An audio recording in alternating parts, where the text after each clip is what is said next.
Mabilis ako mag-move on. Ikaw ba? Why, my mind?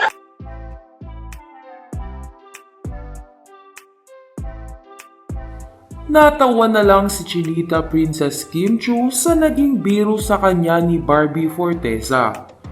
Sa latest vlog nga ni Kim Chu ay nakipag-collab ito kay kapuso primetime princess Barbie Forteza. Sa nasabing collaboration vlog nga ng dalawa ay ginawa nila ang This or That and Never Have I Ever Challenge. Dito nga ay isa-isang sinagot ni Barbie Forteza ang mga tanong sa kanya ni Kim Chu. Hanggang sa biruin ni Barbie si Kim tungkol sa pag-move on. Ayon kay Barbie Forteza, mabilis ako mag-move on. Ikaw ba? Napahawak nga si Kim sa kamay ni Barbie.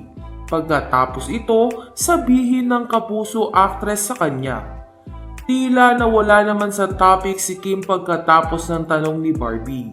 Kaya naman nagtawanan na lang ang dalawa. Samantala, maraming madlang people naman ang nagsasabi na si Barbie Forteza ang tinutukoy ng kapuso artist na mapapabilang sa It's Showtime. Anila ay tila kumpirmasyon ng collaboration vlog ng dalawa para i-test kung meron silang chemistry kapag natutukan ng kamera.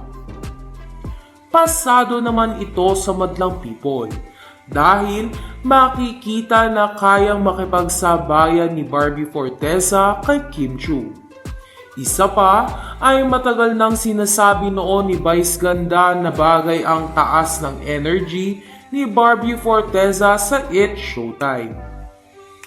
Gayunpaman, waiting na lang ang madlang people sa kapuso artist na idadagdag ng It's Showtime sa kanilang pamilya.